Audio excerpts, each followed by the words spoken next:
For more on this and everything regarding your favorite football team, we bring in Eric Woodward, ESPN Lions reporter. You can follow him on X at @E_Woodward. Hey, Eric, how you doing, my friend? Hey, Eric. Yeah, what's up, man? How y'all doing? Good, doing great. Let's start with the sexiest position in football, and that's the quarterback. You just heard Dan Campbell talking about Hendon Hooker. Nate Sudfeld was horrific. Don't forget, he played with the scrubs, right, well, that's fine. No offense to Nate Sudfeld, they couldn't do anything.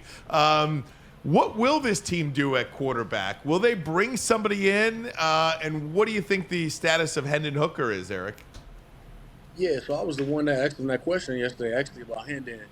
And I think they probably will. You know, I wouldn't be shocked if they picked up a backup quarterback at some point this week just to have, you know, somebody to add some extra layer of security and not have to put all that pressure on Sudfeld for this, you know, second preseason game. So I think that's probably going to be in the works, you know, just adding that. Because, I mean, why rush Hendon back? He's coming off a big injury.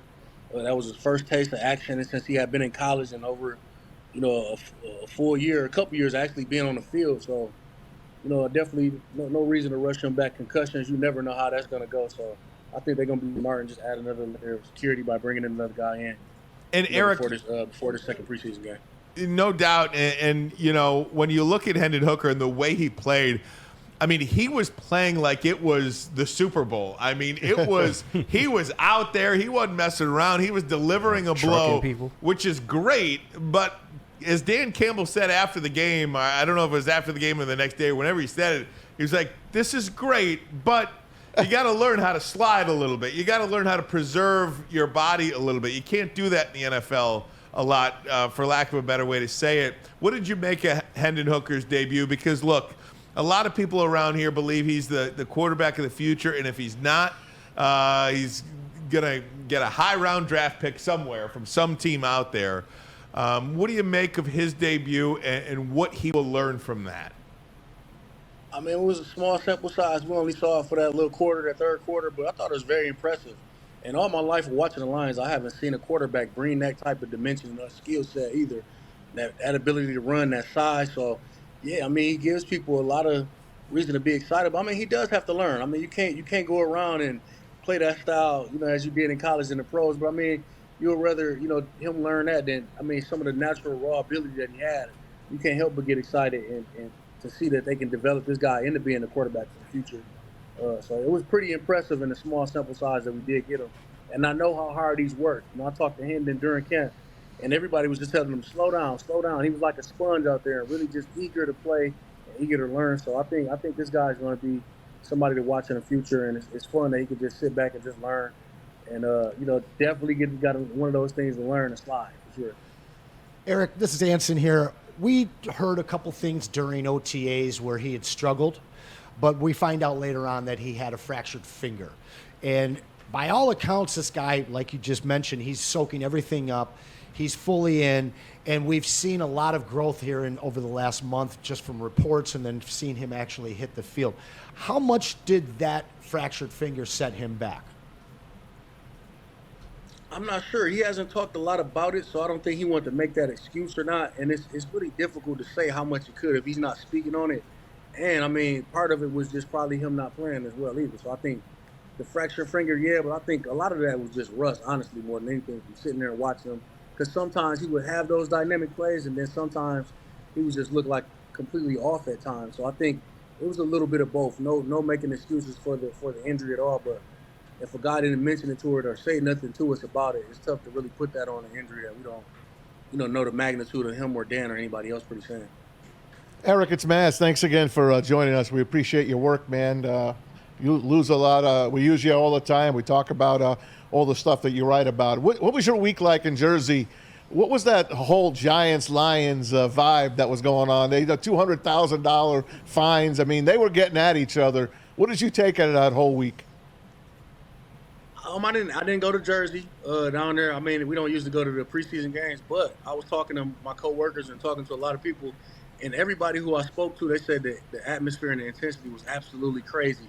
I mean, 4 plays into, the joint practices, you saw the video that surfaced to Amon-Ra St. Brown, and everybody just the brawls that were going on. I heard it was just brawls every 2 to 3 plays. It was something going on. So I think that was just the Lions kind of showing, hey, we're not little brothers no more. We really coming out here. We trying to really establish ourselves as, the gritty Detroit Lions of the past. Just because everybody's projecting us to be, Super Bowl contenders, we still got to go out and actually do it. So I think, in a sense, it was the Lions just kind of planting their flag to say, hey, we're here to stay this year. Last year wasn't a fluke. So yeah, it seemed like it was productive in that sense, but on the other sense, like Dan Campbell said yesterday, hey, we got to keep stopping plays and keep going over things, and it kind of didn't.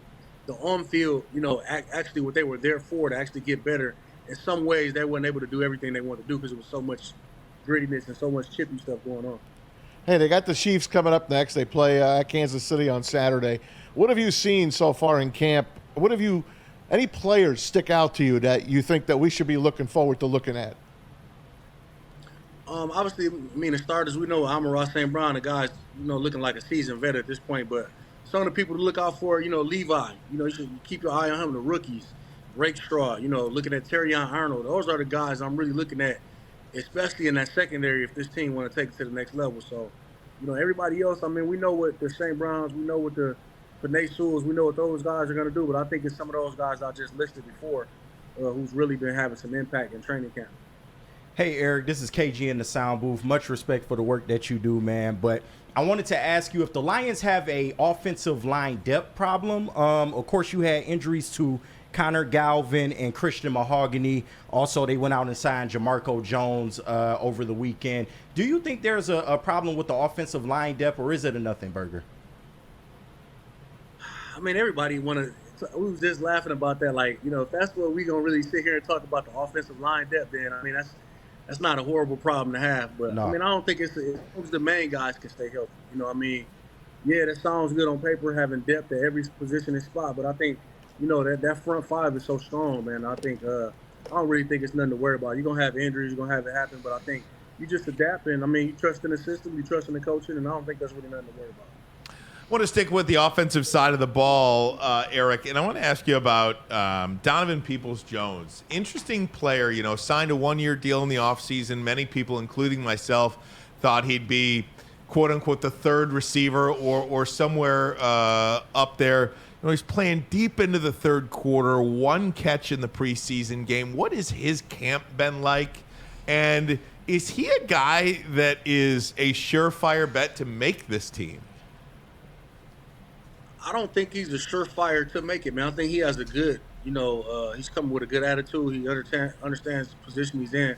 But, Dan Campbell spoke about him as well during camp, and it's one of those guys that really got to step it up. He hasn't had the greatest camp, so I think he has to really continue to put in work, man. He has to really try to have a good game these next two games to really show why he needs to make this roster. So I think he's definitely not a lot. This team is loaded. They brought in a lot of other guys as well. So he's in a position where he's really fighting for a role. Go ahead, Mass. Go ahead. Eric Woodward joins us, ESPN Lions beat writer. I wanted to ask you about beat reporter. Excuse me. Wanted to ask you about Sione Vaki. It's a guy that fourth-round pick. Guy used to be a defensive back. Now he's playing running back. What do you see this guy doing for this team? Will he be a kickoff punt guy? Is he going to? How much playing time do you think Vaki's going to get this year? I think you're going to probably see him being used creatively. That's one of those, guys, one of those Ben Johnson type picks where you might see him do a little bit of everything. Yeah. Kickoff, you might see him running. You might see everything. He's one of those weapons, those cheat codes that, Ben Johnson going to kind of have in his back pocket, and you might see him get used in anyway, man. That's just how, that's what I see, his role in this team. What about the kicking situation Oh, here, boy. Eric? I know it does seem a little bit different this year with the new kickoff rules and everything like that. I don't know if I like it. Well, Jake Bates, he's got that big leg, but you need that accuracy to place that ball where you want it on the kickoff. Is this a situation where you could see Jack Fox be the kickoff kicker or anything like that? How's Jake Bates coming along with the Lions? He's been Bates been up and down. He had a day where he was, just being frank, man, where he was terrible one of the days. Then he had a decent day yesterday where he ended the, practice with a 60-some yard kick. So I think it's just been up and down. And I think, they're definitely trying to be patient with him because, he's, making a big jump to the NFL. But, yeah, it's one of those situations where they're going to try some things out. I wouldn't be surprised if they even brought somebody else in at some point. But he's been very up and down. I think that's just growing pains of him trying to adjust to the league. And Eric, I wanted to ask you, with all the injuries occurring on this team, should we expect to see the starters at all during this preseason run? At this point, I mean, they got joint practice scheduled. You see how aggressive Nate was, losing guys. Why even risk it? I know Dan Campbell said he would think about playing the starters, but me personally, I wouldn't risk it at all. It's not worth it. I mean, you want to see wins when it matters, and you don't want to put your guys out there and put them in harm's way. So no, I wouldn't do it at all. I really wouldn't. It's an interesting conversation because, and I don't know if they're going to play this game, but Mahomes and the starters played, the first quarter in that first game. It is interesting how these joint practices have really kind of changed the way preseason games are played, because the practice is where most of these guys get their reps now. Yeah, definitely. I mean, and that's smart though. You put them out there in practice, you're getting more reps, you're getting more of what you want to see, positioning and things like that, not just preseason games. So I think it's definitely smart, man. I mean, and looking forward, you got to look at how the league even approaches preseason. I mean, I know it's a money business and everything, but I mean, when you got these joint practices, that's definitely more useful in a lot of ways. Hey, Eric, I want to jump to the other side of the ball and ask you about the rookie defensive backs. Ennis Rakestraw, Terry, and Arnold, really good showings from those two players quickly. How soon do you think those players can just kind of hit the ground running, where they're just playing football and reacting instead of like thinking about where they're supposed to be, doing what they're supposed to be doing? The NFL game is fast, but these rookies look like they're picking it up like nothing. I mean, they look, I don't want to say great out there, but relatively speaking, you know what I'm trying to get at. They look really good. Yeah. I mean, you don't pick, two defensive backs with your first two picks if you don't think they can come in and play right away. So I think Dan Campbell and Brad Holmes and those guys were confident these guys can come in and play right away.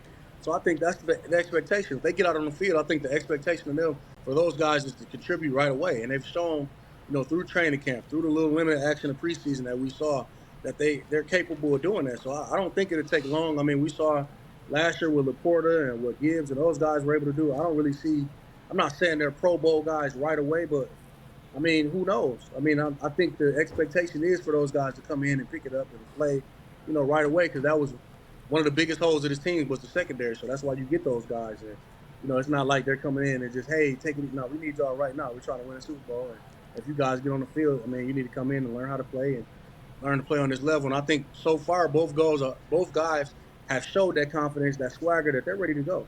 You see Rakestraw, he got the first pick, in training camp and had a great, phenomenal week where he had 3 or 4 picks in a week. And I think, we see with Terry Arnold, we saw what he did in college. And I think those guys are ready to go. The Woodyard on Woodward. I'm gonna stay here on the defensive side of the ball. We've added a lot to our secondary, as you just mentioned. We've added a lot to our defensive line. We got Levi looking really, really good.